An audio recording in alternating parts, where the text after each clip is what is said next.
Welcome to NFTE's Targeted PD Seminar Series. The purpose of these seminars is to provide a review of content, instructional activities, and NFTE best practices. These seminars are useful for teachers who have recently gone through NFTE University, as well as for veteran teachers looking for content and teaching refreshers. On this webinar, we will discuss developing the promotional mix. By viewing the seminar, you will be able to explain the principles of promotion, describe the promotional mix and its components, and identify NFTE best practices and suggestions for teaching and having students construct their own promotional mixes. Before we discuss the promotional mix, take a moment to review NFTE's 4 units of learning. You will note that promotional mix is covered in Unit 4, Marketing and Sales, and in Chapter 8, Section 2 of the NFTE 11th edition textbook. The promotional mix and plan are key components of the marketing plan, but also impact sales projections and the overall success of the business. Without promotions, there could be no sales. And if you don't have sales, you're not in business. Let's take a look at the learning objectives for the marketing and sales unit of learning. You'll note that the promotional mix is most explicitly covered in objectives 2 and 3.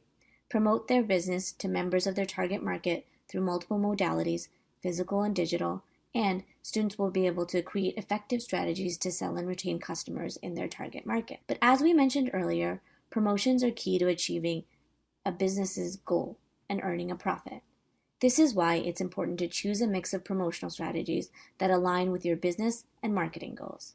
In order for students to complete effective promotional mixes and plans, they need to understand the basic principles of promotion and understand why they are promoting their product. The 2 main goals of promotion are to get new customers and retain current customers. Many companies use the acronym AIDA to plan, create, and manage their promotions. A stands for attention. How will you grab the attention of potential customers? Interest. Clearly communicate the features and benefits once you have the attention of the customer. D. Desire. What can you do to make the products and services desirable? For example, can you do a product demo or offer a sales promotion? And A, action. Ask a customer to take action. Good salespeople ask for a sale and make buying easy and convenient for the customer. In addition to gaining new customers, promotions include planning to keep current customers. Even if customers have already tried a product or service, businesses must continuously relay their promotional messages and provide incentives, such as discounts, to keep customers returning. These principles must be considered when developing an effective promotional mix. Let's review the 6 parts of the promotional mix. We'll define each term and then provide some examples. Advertising. Advertising is a public promotional message paid for by an identified sponsor or company. These include things like print ads in newspapers, direct mail flyers, radio advertisements, TV, internet advertisements, banner ads. These are pretty typical and most people are comfortable with this type of promotion. The second is publicity. Publicity is a form of promotion for which a company does not pay. This is sometimes referred to as free advertising. This includes things like newspaper articles, referrals, testimonials, reviews. These are all things that people are acknowledged for, but that they don't pay for. That's a very important distinction because many times people use advertising and publicity interchangeably. The third is public relations. These activities are aimed at creating goodwill towards a product or a company.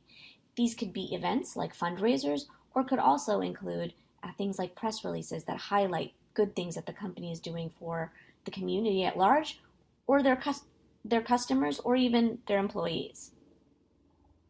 The fourth are sales promotions. These are pretty common and most people are aware of these. These are short-term activities or buying incentives, things like coupons, buy one, get one free, free samples, anything to sort of get people interested to buy.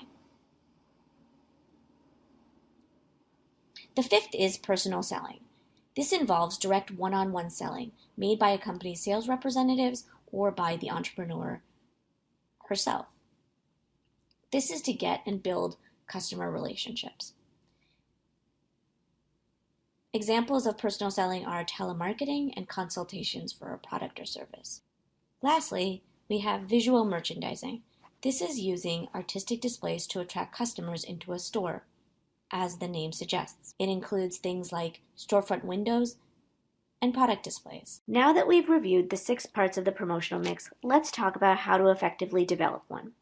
First, students do not need to use all 6 elements of a promotional mix, and in many cases they shouldn't. Second, the promotional mix should be custom for each business, and in some cases, entrepreneurs have custom promotional mixes for different products and services within their business.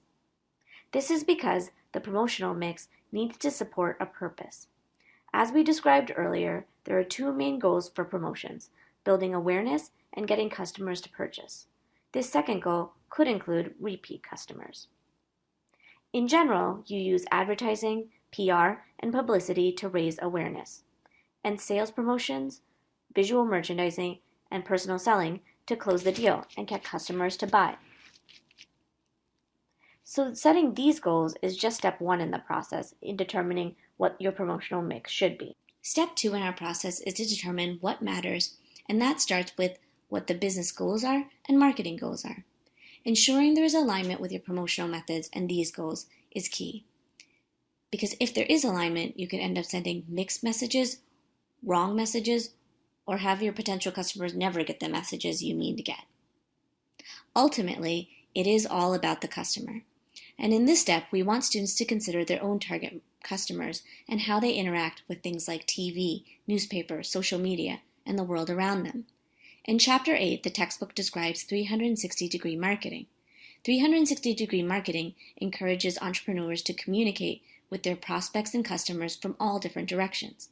It blends low-tech and high-tech methods to deliver messages to customers in as many ways as possible. So here, 360-degree marketing talks about not just the type of promotional method, but also the frequency. Finding out what matters to the customer can help students target their messages and, most importantly, reach their potential customers. The final step is to weigh the business options. At this point, students probably have a good idea of the types of promotions they will use and even where they will go to promote their businesses for their promotional mix and their promotional plan. These may meet business goals, marketing goals, and customer needs, but there's one other thing to consider: cost. For example, a student could think that paying for an expensive advertisement in a newspaper may make sense, but it may not be feasible budget-wise. It's important at this point to have students consider how much they are willing to spend on promotions and how that will affect their overall financials and business sales. The advertisement may be an investment, but could lead to a lot more awareness and increased sales. The point here is to get our students to weigh their options and to know all the details about the options that they have to make the best informed decisions on their promotional mix. Consider a 3-step process to look at the following promotional mix in practice. Ivy is a young woman from Columbus, Ohio, whose business is called Vámonos Español. Her business goal is to teach toddlers ages 1 through 5 basic Spanish lessons one-on-one. Ivy lives in a community where there is a lot of demand for her idea. She wants to target parents who are interested in getting their children into competitive pre-K and kindergarten classes. Each lesson is $20.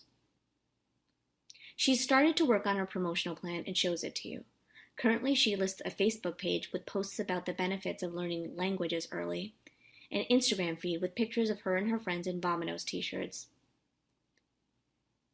and flyers at the local library. She's also looking into advertising in the local newspaper, which seems expensive at $500. Take a moment and think about the step or steps you'd have Ivy revisit in our process. Why?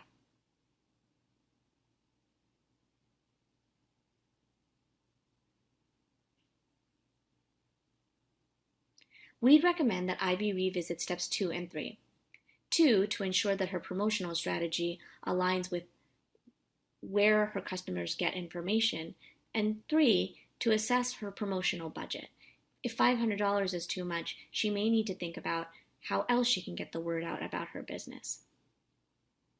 What's important about this practice is that you don't give the answers to Ivy, but guide her there by asking questions about her target customer, where they buy, what they buy, and where and how they access information. Then you can ask her how she believes the promotional strategies she's listed will get them to actually purchase her lessons. You may consider using this example with Ivy or one like it with your students as an activity. This will provide your students with additional practice in developing elements of the promotional mix before they turn to their own. Now that we've reviewed the elements of the promotional mix, let's look at NFTE's instructional flow and how it all fits together. In this unit of learning, the only required experiential activity is the magazine activity. But we encourage you to use activities like marketing bingo and mock sales call to reinforce concepts for the promotional mix and plan. After that, you can review and teach content from Chapter 8, Section 2, using NFTE tools like the textbook, chapter PowerPoints, and the workbook for practice. Next, guided instruction includes using case studies. You can use Ava's Edibles, and there's also a profile at the end of the chapter focused on promotions that you can use. Another activity that you can do with students is have them look at the sample student business plans that NFTE provides. Have students analyze student promotional plans and consult with them or help the young entrepreneur improve their promotional plans before they turn to their own.